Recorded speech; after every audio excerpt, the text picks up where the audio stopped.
नमस्कार साथियों, स्वागत और अभिनंदन आप सभी का Vijay Singh study group channel में। मैं विजय सिंह और फ्रेंड्स, आज का जो हमारा लेसन रहेगा, लेसन नंबर 2 जो है वो रहेगा संविधान का निर्माण के बारे में। यानी आज हम चर्चा करेंगे और एक क्यूरियोसिटी भी आपके समक्ष आपके दिमाग में होनी चाहिए कि हाँ, आज हम जानेंगे मित्रों कि संविधान का निर्माण हमारे देश के लिए संविधान का निर्माण कैसे हुआ, संविधान सभा कैसे बनी, संविधान सभा के द्वारा संविधान का निर्माण कैसे बनाया गया, यानी संविधान सभा ने कैसे संविधान को बनाया, उद्देश्य प्रस्ताव की चर्चा करेंगे। ड्राफ्टिंग कमेटी के बारे में भी आज हम चर्चा करने वाले हैं। तो इन सभी बातों के बारे में आज हम डिटेल से मित्रों चर्चा करेंगे। जितने भी व्यूअर्स इस वीडियो को देख रहे हैं, अगर उन्होंने मित्रों चैनल को सब्सक्राइब नहीं किया, जरूर से आप चैनल को सब्सक्राइब कर लें। नोटिफिकेशन बेल के ऑल के बटन पर आपको क्लिक कर लें ताकि मेरी वीडियो के नोटिफिकेशन आपको मिल जाएंगे। क्लियर है? तो फ्रेंड्स, अब हम देखिए चर्चा स्टार्ट कर रहे हैं और संविधान के निर्माण के बारे में देखो क्या बात की जाएगी। संविधान सभा की मांग के बारे में पहले हम चर्चा करेंगे। यानी संविधान हमें बनाना है, मान लीजिए अगर हमें संविधान बनाना है तो संविधान बनाने के लिए एक सभा होगी और वो सभा क्या करेगी, संविधान को बनाएगी। तो पहले हमें संविधान बनाने के लिए संविधान सभा को बनाना पड़ेगा और संविधान सभा कैसे बनी उसी के बारे में पहले हम चर्चा करने जा रहे हैं। तो देखिए, संविधान सभा की मांग के बारे में चर्चा कर रहे हैं कि संविधान सभा बनाने के लिए सबसे पहले किसने मांग उठाई कि हाँ, एक संविधान सभा भी होनी चाहिए जो संविधान को बनाए, जो संविधान का फॉर्मेशन करे। पहला देखो क्या कहता है कि भारत में संविधान सभा के गठन का विचार जो आया वो आया एम.एन. राय के दिमाग में 1934 में। यानी सबसे पहले संविधान सभा को बनाने के लिए जो विचार आया वो आया एम.एन. राय के दिमाग में 1934 में। पहला इंपॉर्टेंट फैक्ट है कि सबसे पहले संविधान सभा को बनाने के लिए किसने मांग उठाई, तो वो होगा एम.एन. राय। एम.एन. राय कौन थे? भारत में साम्यवादी आंदोलन के ये एक नेता थे मित्रों। ठीक है, नेक्स्ट चर्चा करें। नेक्स्ट देखो क्या कहता है, सन 1935 में इंडियन नेशनल कांग्रेस यानी भारतीय राष्ट्रीय कांग्रेस ने भी पहली बार आधिकारिक रूप से संविधान के निर्माण के लिए संविधान सभा के गठन की मांग की। यानी 1934 में तो एम.एन. राय ने मांग उठाई, फिर 1935 जब आया तो इंडियन नेशनल कांग्रेस, जिसकी की स्थापना मित्रों 1885 में हुई, 1885 में, तो इसने भी मित्रों फिर ऑफिशियली मांग उठाई कि हाँ, एक संविधान सभा होनी चाहिए जो भारत के देश का संविधान बनाए। क्लियर? आई होप कि यहां तक आपको अच्छी प्रकार से समझ में आया। नेक्स्ट चर्चा करें संविधान सभा के गठन की। मित्रों हम चर्चा कर रहे हैं संविधान सभा की मांग की। मैंने आपके समक्ष चर्चा कर ली कि एक तो एम.एन. राय और एक कांग्रेस, इन दोनों ने संविधान सभा बनाने के लिए मांग उठाई। अब संविधान सभा के गठन की हम चर्चा कर रहे हैं कि संविधान सभा अब हम बनाएंगे तो कैसे बनेगी। तो देखिए क्या कहता है, कैबिनेट मिशन योजना द्वारा सुझाए गए प्रस्ताव के तहत 1946 में, यानी नवंबर 1946 में संविधान सभा का गठन हुआ। अब देखिए कैबिनेट मिशन योजना क्या थी मित्रों, जब हमारे देश में ब्रिटिशर्स राज कर रहे थे तो 1927 से ही जब साइमन कमीशन आया, फिर 1928 में नेहरू रिपोर्ट आई, 1940 में मित्रों अगस्त प्रस्ताव आया, 1942 में क्रिप्स मिशन आया और 1946 में जब कैबिनेट मिशन योजना आई, तो इन योजनाओं के माध्यम से मित्रों, यानी ये ऐसे बार बार में ब्रिटिशर्स यानी ब्रिटेन की सरकार बार बार में कुछ आयोग और कुछ कमीशन भेजती रहती थी इंडिया में कि किस प्रकार से हम जो इंडिया को, यानी भारत के वासियों को, भारत के लोगों को, यानी पहले तो ब्रिटिशर्स राज कर रहे थे, अब वो चाहते थे कि हम देश का शासन जो है इंडिया को देने वाले हैं। तो उसके लिए इन आयोगों के माध्यम से कुछ योजनाएं लेकर के आती थी। यानी ये आयोग, ये कमीशंस ऐसे होते थे कि ये कुछ प्लान लेकर के आते थे कि इन प्लान के माध्यम से, इन प्लान्स के माध्यम से हम जो है भारत देश के लोगों को हम शासन का प्रतिनिधित्व, यानी शासन की बागडोर हम भारत देश के लोगों को सौंपेंगे। तो उसी सीरीज में एक कैबिनेट मिशन योजना भी आई थी 1946 में, और इसी कैबिनेट मिशन योजना के आधार पर हमने संविधान सभा का गठन किया था। मित्रों दूसरा इंपॉर्टेंट फैक्ट है कि कैबिनेट मिशन किसके आधार पर हमने संविधान सभा बनाई थी, ध्यान रखना, कैबिनेट मिशन योजना 1946 के माध्यम से हमने संविधान सभा का गठन किया था। इंपॉर्टेंट फैक्ट मित्रों, जरूर से आप इस बात को ध्यान रखना। क्लियर? नेक्स्ट देखो क्या कहता है, संविधान सभा की कुल सदस्य संख्या कितनी थी? 389। इंपॉर्टेंट फैक्ट है, संविधान सभा में कुल कितने सदस्य थे? 389 सीटें उसके लिए हमने निर्धारित की थी, जिसमें से 296 सीटें थी ब्रिटिश भारत के लोगों के लिए, यानी भारत देश के जो लोग हैं उनके लिए हमने 296 सीटें निर्धारित की और 93 सीटें मित्रों हमने देशी रियासतों को दी थी। यानी जो राजा महाराजाओं के अधीन जो क्षेत्र आते थे तो उनको हमने 93 सीटें दे दी थी। लेकिन मित्रों क्या हुआ था कि 93 सीटें जो है वो संविधान सभा में नहीं भर पाई थी, क्योंकि देशी रियासतों ने अपने आप को संविधान सभा से अलग कर लिया था। लेकिन मित्रों आगे हम देखेंगे कि जब देशी रियासतें भारतीय स्वतंत्रता अधिनियम 1947 जब आया और 3 जून योजना यानी माउंटबेटन योजना जब आई तो उसके माध्यम से मित्रों ये जो देशी रियासतें हैं, ये देशी रियासतें के जो प्रतिनिधि हैं वो भी संविधान सभा में शामिल हो गए थे। क्लियर है? आई होप कि आपको अच्छी प्रकार से मित्रों समझ में आ रहा है। नेक्स्ट देखो क्या कहता है कि ब्रिटिश भारत को आवंटित की गई 296 सीटों में से 292 सीटों का चयन 11 गवर्नर के प्रांतों और 4 का चयन मुख्य आयुक्त के प्रांतों से किया जाना था। यानी अब ये कह रहा है कि 296 सीटें हमने जो ब्रिटिश भारत के लोगों को दी उसमें से हमने 292 सीटें भरी किसके माध्यम से? जो 11 प्रांत हैं उन 11 प्रांतों के गवर्नरों के माध्यम से। और ये कहता है कि 4 जो सीटें हैं उसका हमने चयन किया मुख्य आयुक्त के प्रांतों से। ठीक है, तो इस प्रकार से मित्रों हमने 389 सीटों में से 296 सीटों पर चुनाव करवा लिया।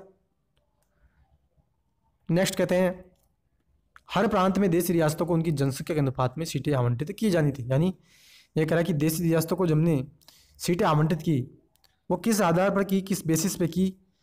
तो कहता है कि जनसंख्या के अनुपात के आधार पर हमने उनको सीटें आवंटित की थी। क्लियर है? अब देखो नेक्स्ट क्या कहता है, प्रत्येक समुदाय के प्रतिनिधियों का चुनाव प्रांतीय असेंबली में उस समुदाय के सदस्यों द्वारा किया जाना था और एकल संक्रमण मत के माध्यम से समानुपातिक प्रतिनिधित्व तरीके से मतदान होना था। यानी हमारी जो संविधान सभा जो बनी थी मित्रों वो वयस्क मताधिकार के आधार पर नहीं बनी थी। यानी वयस्क मताधिकार का मतलब 18 साल का कोई व्यक्ति जब हो जाता है तो वो चुनाव में भाग लेने के लिए एलिजिबल हो जाता है, यानी उसको वोटिंग राइट हम दे देते हैं। इलेक्शन कमीशन ऑफ इंडिया के माध्यम से हम उसको वोटिंग का राइट प्रदान कर देते हैं, तो उसी को हम क्या कहते हैं? वयस्क मताधिकार। लेकिन ये कह रहा है कि हमारी जो संविधान सभा जो मित्रों बनी थी ना वो संविधान सभा वयस्क मताधिकार के आधार पर नहीं बनी थी। यानी समानुपातिक प्रतिनिधित्व प्रणाली के माध्यम से हमने चुनाव करवाए थे, जो कि ये ऐसी विधि है जिसका हम यूज राष्ट्रपति के चुनाव में भी करते हैं। और अभी राष्ट्रपति का चुनाव भी संपन्न होगा, तो राष्ट्रपति का चुनाव मित्रों किस प्रकार से संपन्न होता है, कैसे उसमें कौन कौन से लोग भाग लेते हैं, उसकी भी हम डिटेल से चर्चा करेंगे। जल्द ही उसकी एक वीडियो मैं आपके समक्ष लेकर के आऊँगा। ठीक है, तो डिटेल में समानुपातिक प्रतिनिधित्व प्रणाली क्या होती है उसकी हम राष्ट्रपति के सेशन में चर्चा करेंगे। ठीक है, आप इतना सा समझ लीजिए कि एकल संक्रमण मत के माध्यम से हमने समानुपातिक प्रतिनिधित्व तरीके का उपयोग करके हमने संविधान सभा में जो कैंडिडेट हैं उनका चुनाव करवा लिया। क्लियर है? अब देखो क्या कहता है कि संविधान सभा के लिए चुनाव हुए 1946 में। ठीक है, जुलाई अगस्त 1946 में संविधान सभा में सदस्यों के लिए चुनाव हुआ। कितनी सीटों के लिए? 296 सीटों के लिए। 93 सीटों के लिए क्यों नहीं हुआ? क्योंकि देशी रियासतों के जो प्रतिनिधि थे उन्होंने अपने आप को संविधान सभा से अलग कर लिया। मैंने आपको पहले ही बता दिया था। अब कहता है कि इस चुनाव में भारतीय राष्ट्र कांग्रेस को कितनी सीटें मिली? 208, यानी 208 सीटें जीत ली कांग्रेस ने, और मुस्लिम लीग ने जीत ली 73 सीटें। छोटे समूह और जो स्वतंत्र सदस्य उन्होंने 15 सीटें जीत ली। इस प्रकार से मित्रों 296 सीटों पर तो चुनाव हो गया, लेकिन 93 सीटें नहीं बनी, क्योंकि देशी रियासतें जो थी उन्होंने संविधान सभा से अपने आप को अलग रख लिया। क्लियर? तो इस प्रकार से मित्रों टोटल 389 सीटें हमारी संविधान सभा में थी।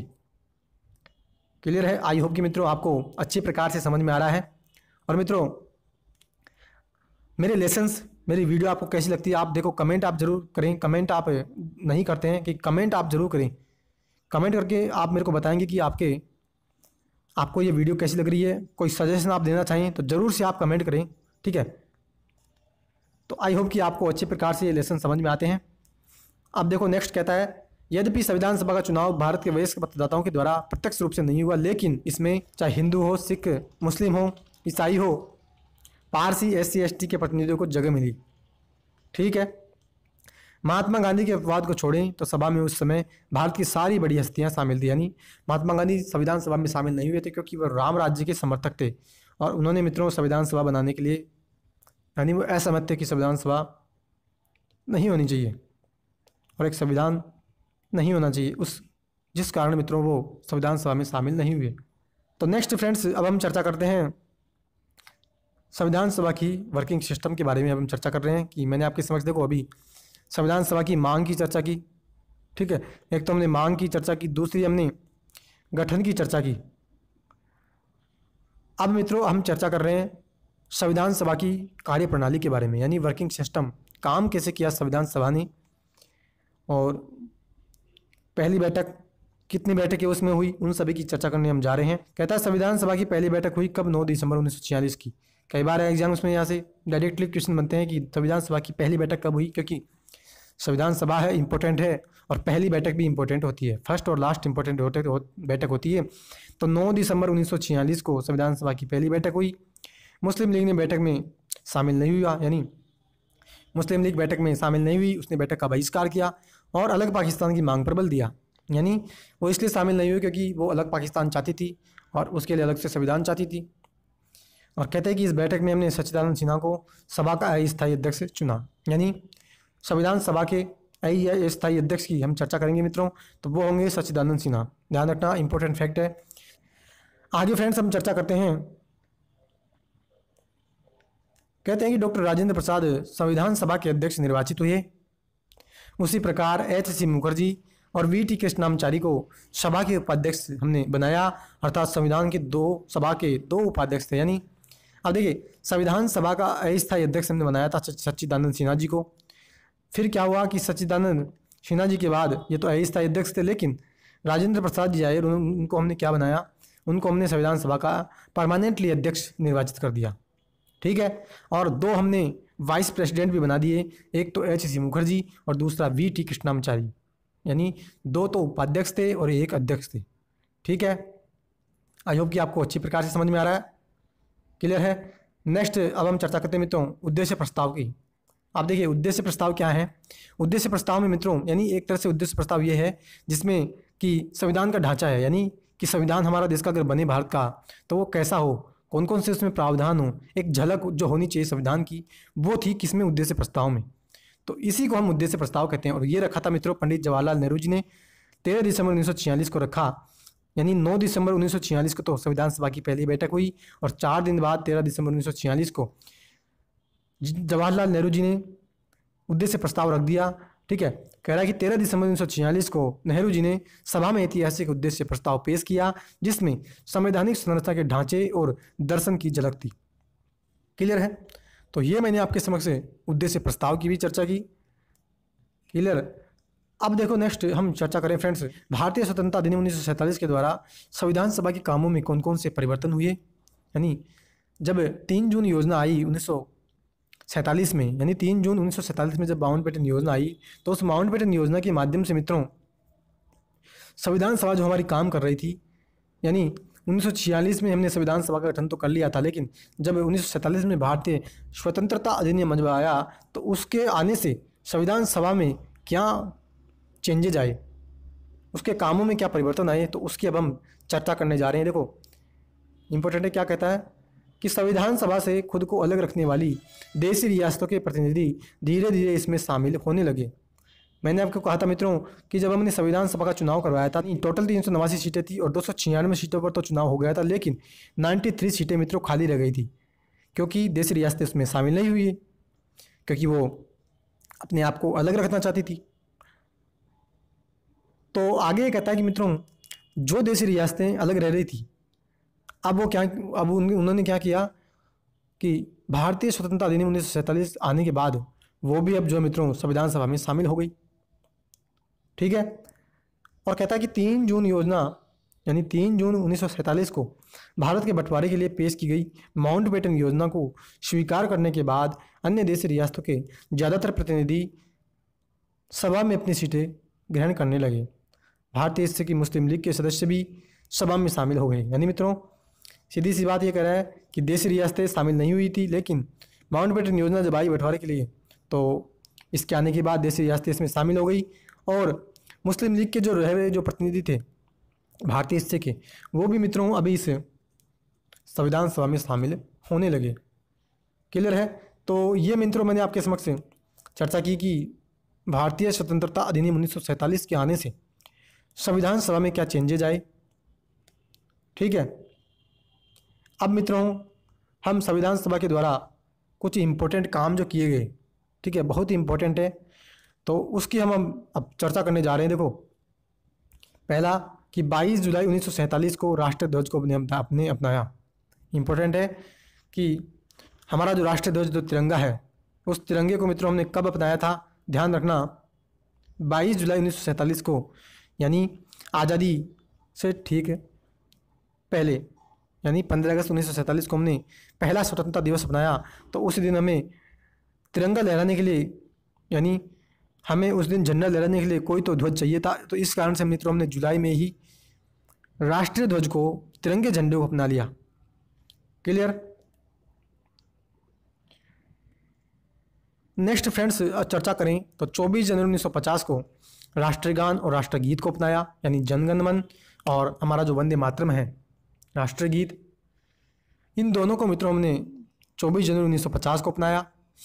नेक्स्ट की चर्चा करें तो 24 जनवरी 1950 को हमने राजेंद्र प्रसाद जी को पहले राष्ट्रपति के रूप में चुना, यानी भारत के पहले राष्ट्रपति डॉक्टर राजेंद्र प्रसाद जो बने 24 जनवरी 1950 को, यानी ठीक 2 दिन पहले, गणतंत्र दिवस के 2 दिन पहले हमने राजेंद्र प्रसाद जी को भारत के पहले राष्ट्रपति के रूप में चुन लिया। क्लियर। अब नेक्स्ट की चर्चा करें। इंपॉर्टेंट फैक्ट है कि 2 साल 11 माह और 18 दिन में संविधान सभा की कुल 11 बैठकें हुई थी और संविधान के निर्माण पर कितने रुपए का खर्च आया, 64 लाख रुपए का। कितना मित्रों, ध्यान रखना, 2, 11 और 18, यानी साल, महीना और दिन, इसमें हमारे देश का संविधान बना। संविधान सभा की बैठकें कितनी हुई, ये भी कई बार एग्जाम्स में क्वेश्चन पूछा है। तो ध्यान रखना 11 बैठकें हुई थी संविधान सभा की टोटल।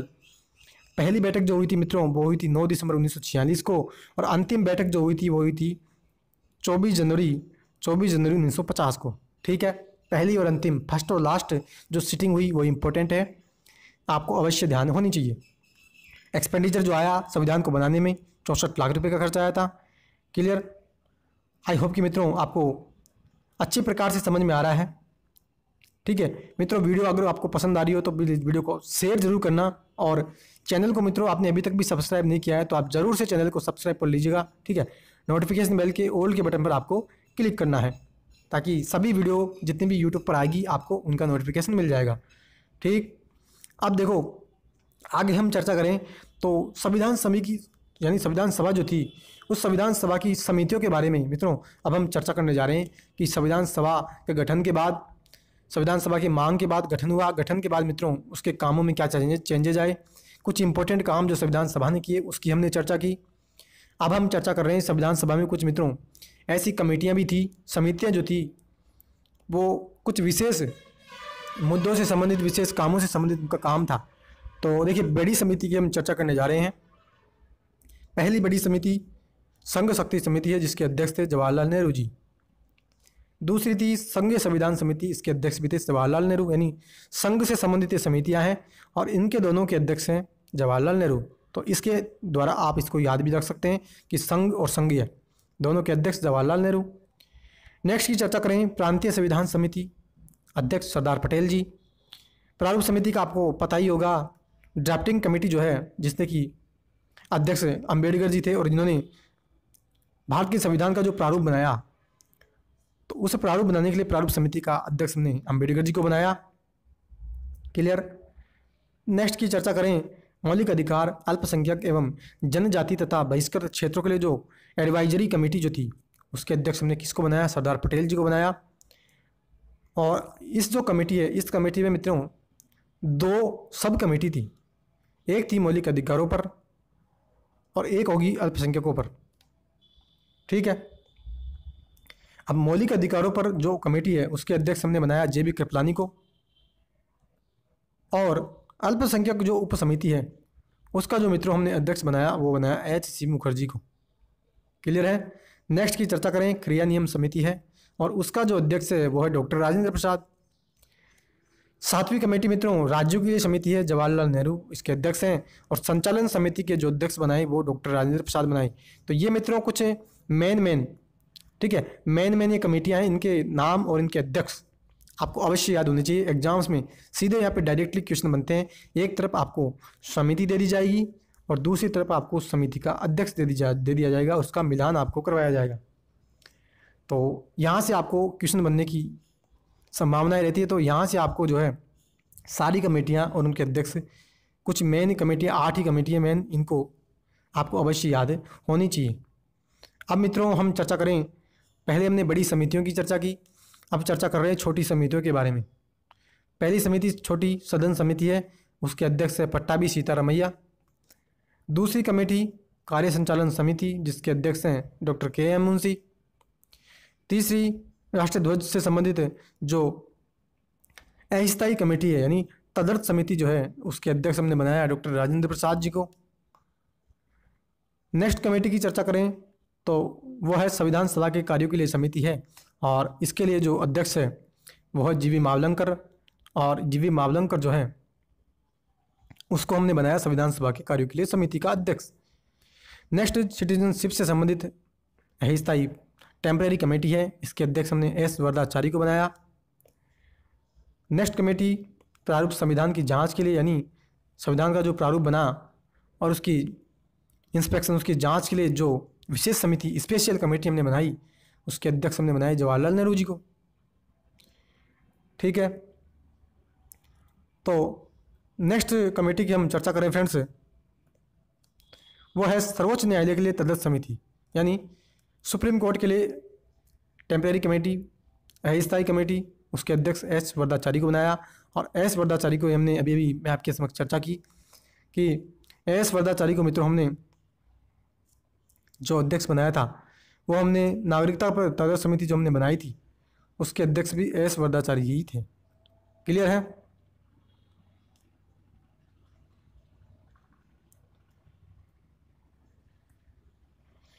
तो फ्रेंड्स ये हमने चर्चा की जो हमारी संविधान सभा है, उस संविधान सभा की कुछ बड़ी बड़ी कमेटियों के बारे में। फिर मैंने छोटी समितियों के बारे में चर्चा की। तो इम्पोर्टेंट कमेटियां हैं, आपको इनके अध्यक्ष के नाम और कमेटियों के नाम अवश्य याद होने चाहिए। अब फ्रेंड्स हम चर्चा करने जा रहे हैं प्रारूप कमेटी के बारे में। कौन सी कमेटी है? ड्राफ्टिंग कमेटी है। ठीक है, तो ड्राफ्टिंग कमेटी यानी ऐसी समिति जिसने हमारे संविधान का प्रारूप बनाया।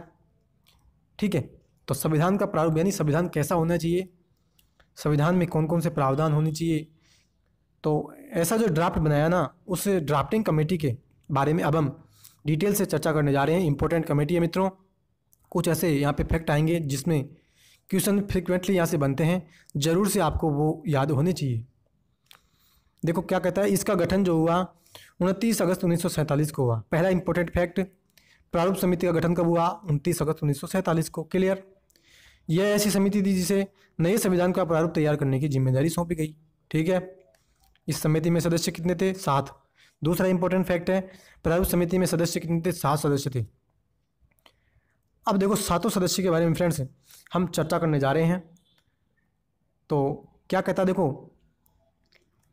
कहता है डॉक्टर बी.आर. अम्बेडकर, इसका आपको पता ही होगा, अध्यक्ष डॉक्टर बी.आर. अम्बेडकर जी को हमने बनाया। दूसरे इसके सदस्य जो हैं एन. गोपाल स्वामी अयंगर हैं। तीसरे सदस्य की चर्चा करें, अल्लादी कृष्ण स्वामी अय्यर हैं। चौथे हैं डॉक्टर के.एम. मुंशी। पांचवा सदस्य सैयद मोहम्मद सादुल्ला। छठवां सदस्य हैं एन. माधवराव, जिन्होंने बी.एल. मित्र की जगह ली थी मित्रों, और जिन्होंने स्वास्थ्य कारणों से त्यागपत्र दे दिया। यानी मित्रों बी.एल. मित्र पहले ड्राफ्टिंग कमेटी के सदस्य थे, लेकिन इनका स्वास्थ्य खराब हुआ और इस कारण से इन्होंने जब त्यागपत्र दे दिया तो इनकी जगह एन. माधवराव आ गए ड्राफ्टिंग कमेटी में। ठीक है, नेक्स्ट और अंतिम सदस्य की चर्चा करें तो वह है टी.टी. कृष्णामाचारी, जिन्होंने 1948 में जब डी.पी. खेतान की मृत्यु हो गई तो उनके बाद इसकी जगह जो ली वो टी.टी. कृष्णामाचारी ने ली। यानी मित्रों इस प्रकार से मैंने आपके समक्ष मित्रों चर्चा की ड्राफ्टिंग कमेटी के बारे में। ठीक है, इंपॉर्टेंट कमेटी है मित्रों। कुछ ऐसे फैक्ट हैं, एक तो इफेक्ट यहाँ पे 29 अगस्त 1947 को गठन हुआ। 7 इसमें सदस्य थे, अध्यक्ष जो थे बी.आर. अम्बेडकर जी थे, और 6 इसके सदस्य थे। और 6 सदस्य के अलावा यानी 6 तो सदस्य, 6 + 1 7 इसमें टोटल सदस्य थे। एक अध्यक्ष और एक तो अध्यक्ष हो गए और 6 इसमें सदस्य हो गए। और 2 इसके सदस्य अगर और गिने तो एक तो हो गया बी.एल. मित्र और दूसरा मित्रों डी.पी. खेतान, ये भी इसके सदस्य थे, लेकिन एक ने स्वास्थ्य कारणों से इस्तीफा दिया और दूसरे ने मित्रों मृत्यु हो गई 1948 में डी.पी. खेतान की, तो उसके बाद जो है उसकी जगह ले ली। तो ये 7 सदस्य के नाम आपको याद होने चाहिए। इम्पोर्टेंट ड्राफ्टिंग कमेटी है। नेक्स्ट देखो, अब हम स्टार्ट कर रहे हैं और देखो क्या कहता है, ध्यान से सुना, इम्पोर्टेंट है। कहता है कि सभा में कुल 299 सदस्यों में से उस दिन केवल 284 सदस्य उपस्थित थे जिन्होंने संविधान पर हस्ताक्षर किए। यानी मित्रों, संविधान सभा की अंतिम बैठक होगी 24 जनवरी 1950 को, और उस दिन की बात बता रहा है कि 299 सदस्य थे, उसमें से केवल 284 सदस्य ही ऐसे थे जो उस दिन संविधान सभा में उपस्थित थे और उन्होंने संविधान पर हस्ताक्षर किया। यानी अगर आपसे पूछ ले कि संविधान, अंतिम हमारा जो संविधान जब बना तो संविधान पर कितने लोगों ने सिग्नेचर किया, तो ध्यान रखना 284 सदस्यों ने इस पर सिग्नेचर किया था। नेक्स्ट कहते हैं कि संविधान की प्रस्तावना में 26 नवंबर 1949 का उल्लेख उस दिन के रूप में किया गया जिस दिन भारत के लोगों ने सभा में संविधान को अपनाया, लागू किया व स्वयं को संविधान सौंपा। यानी मित्रों, जब हम संविधान की प्रस्तावना की बात करते हैं, हम संविधान की प्रस्तावना की भी चर्चा करेंगे, अलग से इसका लेसन भी है बुक में, तो उसमें आप देखना अंतिम में हम इस बात की चर्चा करेंगे कि 26 नवंबर 1949 को हम संविधान को अधिनियमित और आत्मार्पित करते हैं, अंगीकृत, अधिनियमित और आत्मार्पित करते हैं। तो ये लाइन वहाँ पे आएगी और उसी की यहाँ पे बात कर रहा है कि संविधान की जो प्रस्तावना हम पढ़ते हैं तो उसमें 26 नवंबर 1949 का हम इस बात का उल्लेख करते हैं कि हाँ, 26 नवंबर 1949 को हमने संविधान को अपना लिया था। ठीक है, भारत के लोगों ने संविधान को अपनाया। मित्रों, कई बार एग्जाम्स में क्वेश्चन पूछा गया है कि संविधान को, यानी भारतीय संविधान को कब अपनाया गया, और उसमें एक ऑप्शन ये भी दिया रहता है कि 26 जनवरी 1950। अधिकतर कैंडिडेट, अधिकतर एस्पायरेंट जो होते हैं वो इसको आंसर करके आते हैं। बिल्कुल गलत ऑप्शन है, बिल्कुल गलत इसका आंसर है, ध्यान रखना। मैं फिर आपको बार बार से कह रहा हूँ, 26 नवंबर 1949 को हमने संविधान को अपनाया था। ध्यान रखना, प्रस्तावना में भी यही लाइन लिखी हुई है। क्लियर? तो ये इंपॉर्टेंट फैक्ट है। आगे कहता है कि 26 नवंबर 1949 को अपनाए गए संविधान में, फिर से अपनाए गए संविधान की बात आ रही है कि प्रस्तावना में 395 तो अनुच्छेद थे, 8 अनुसूचियाँ थी। प्रस्तावना को संविधान को लागू करने के बाद लागू किया गया था। क्लियर है? यानी जब हमने संविधान को अपनाया, भारतीय संविधान को 26 नवंबर 1949 को, तो उस समय संविधान की प्रस्तावना में, यानी उस समय संविधान में एक तो प्रस्तावना थी, 395 अनुच्छेद यानी आर्टिकल थे, और 8 जो शेड्यूल थी। ठीक है, वर्तमान में देखें तो 12 अनुसूचियाँ संविधान में रखी गई हैं। क्लियर है? नेक्स्ट कहता है कि नए विधि मंत्री डॉक्टर BR अम्बेडकर को भारत के संविधान के पिता के रूप में पहचाना जाता है। यानी भारतीय संविधान का पिता हम किसको कहते हैं? अम्बेडकर जी को। और इसी कारण से मित्रों आप देखते होंगे कि अम्बेडकर जी की कहीं भी मूर्ति जब होती है तो उनके हाथ में, यानी अम्बेडकर जी की मूर्ति के हाथ में एक संविधान की बुक भी होती है, क्योंकि संविधान के पिता के हम रूप में हम उनको जानते हैं और संविधान के प्रमुख शिल्पकार के रूप में भी हम उनको जानते हैं, और साथ ही साथ आधुनिक मनु की भी हमने उनको संज्ञा दी है। क्लियर है? तो ये 3 इंपॉर्टेंट फैक्ट है, संविधान के पिता, संविधान के प्रमुख शिल्पकार और आधुनिक मनु। क्लियर? तो ये तीनों इंपॉर्टेंट फैक्ट आपको याद होने चाहिए। नेक्स्ट की चर्चा करें। कहता है कि संविधान की शुरुआत के साथ ही भारतीय स्वतंत्रता अधिनियम 1947 और भारत शासन अधिनियम 1935 को समाप्त कर दिया गया। बिल्कुल सही बात है, क्योंकि जब हमारा संविधान बन गया तो संविधान के अनुसार ही हमारे देश में कामकाज होने लगे, कानून बनने लगे। तो भारतीय स्वतंत्रता अधिनियम 1947 और ये भारत शासन अधिनियम 1935 जो है, इन दोनों को हमने समाप्त कर दिया, क्योंकि इनका कोई महत्व अब नहीं रह गया था। क्लियर है? आई होप कि आपको अच्छी प्रकार से समझ में आया। तो फ्रेंड्स, ये हमने चर्चा की अभी संविधान के प्रभाव में आने की। अभी फ्रेंड्स हम चर्चा कर रहे हैं कि आलोचक, यानी आलोचक जो है वो संविधान सभा जो है उसकी आलोचनाएं कर रहे हैं, यानी क्रिटिसिज्म उसका कर रहे हैं कि संविधान सभा जो है उसके बारे में कौन कौन सी आलोचनाएं की गई है, उसकी अब हम डिटेल से चर्चा करने वाले हैं। एक सब्जेक्टिव का अगर क्वेश्चन बने PCS एग्जाम या UPSC के एग्जाम में, तो अच्छी प्रकार से ऐसे क्वेश्चन बनने की संभावना रहती है कि संविधान सभा की आलोचना करिए।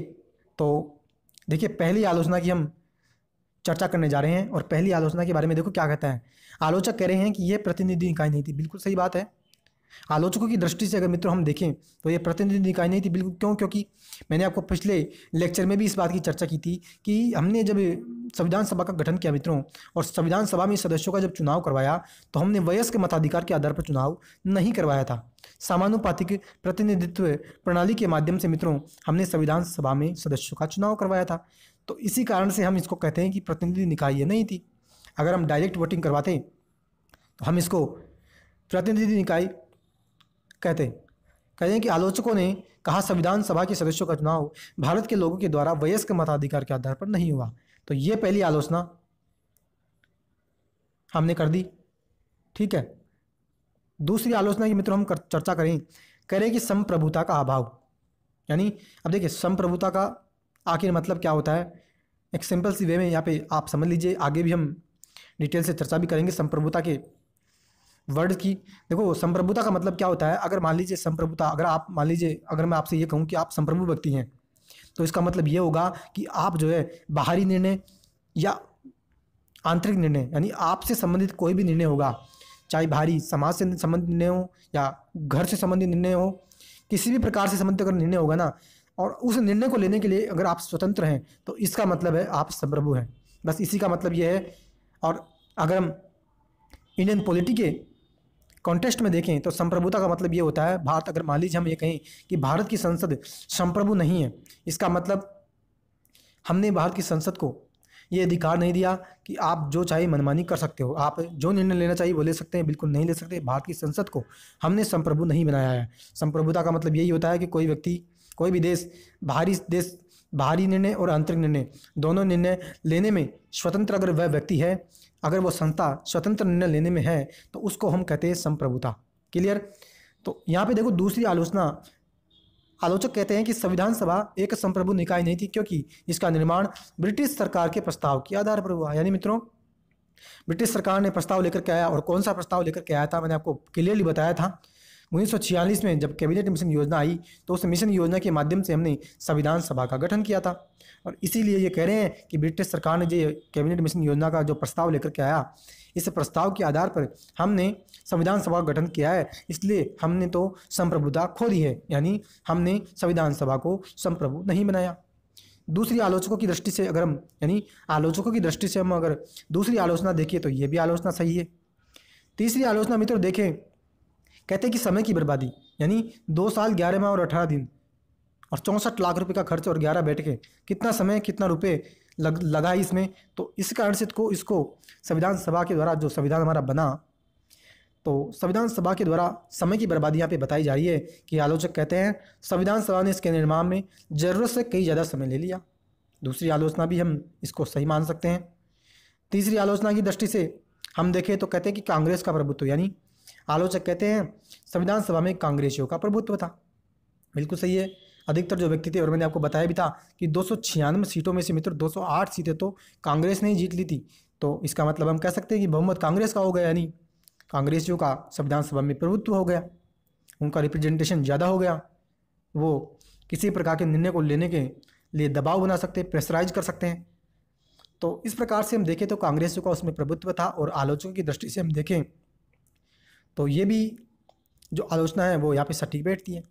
इसी संदर्भ में मित्रों ग्रेविल ऑस्टिन ने एक टिप्पणी की थी संविधान सभा के बारे में कि संविधान सभा एक दलीय देश का एक दलीय निकाय, क्योंकि एक दलीय देश यानी आईएनसी, इंडियन नेशनल कांग्रेस, एक दलीय देश का एक दलीय निकाय है, और सभा ही कांग्रेस है और कांग्रेस ही भारत है। यानी क्योंकि 208 सीटें कांग्रेस की, उसमें बहुमत कांग्रेस का ज़्यादा है, तो इसलिए हमने क्या कह दिया, इसलिए हमने मित्रों उसको कह दिया कि सभा ही कांग्रेस है और कांग्रेस ही भारत है। यानी कांग्रेस जो चाहेगी, जो कांग्रेस निर्णय लेगी वही पूरे देश को मानना पड़ेगा, इसलिए कांग्रेस ही भारत है। क्लियर। तो चौथी जो आलोचना है इसको भी हम ठीक मान सकते हैं। और मित्रों नेक्स्ट आलोचना की चर्चा करें। नेक्स्ट आलोचना, आलोचक कहते हैं कि वकीलों और राजनीतिज्ञों का इसमें प्रभुत्व था, क्योंकि संविधान सभा में वकील नेताओं का बोलबाला था, समाज के अन्य लोगों को, यानी समाज के अन्य वर्गों को पर्याप्त प्रतिनिधित्व इसमें नहीं मिला। इसको भी हम सही मान सकते हैं, क्योंकि बहुत से इसमें नेता गण थे, वकील इसमें शामिल थे, तो यानी राजनीतिक पार्टियां, राजनीतिक दल और राजनीतिज्ञों का इसमें मित्रों एक बोलबाला था, एक प्रभुत्व था। ठीक है। और अंतिम आलोचना मित्रों इसमें ये कही जाती है आलोचकों के द्वारा कि इसमें संविधान सभा में मित्रों जो था वो हिंदुओं का, ठीक है, हिंदुओं का इसमें प्रभुत्व था, यानी हिंदू धर्म के इसमें व्यक्ति ज़्यादा थे।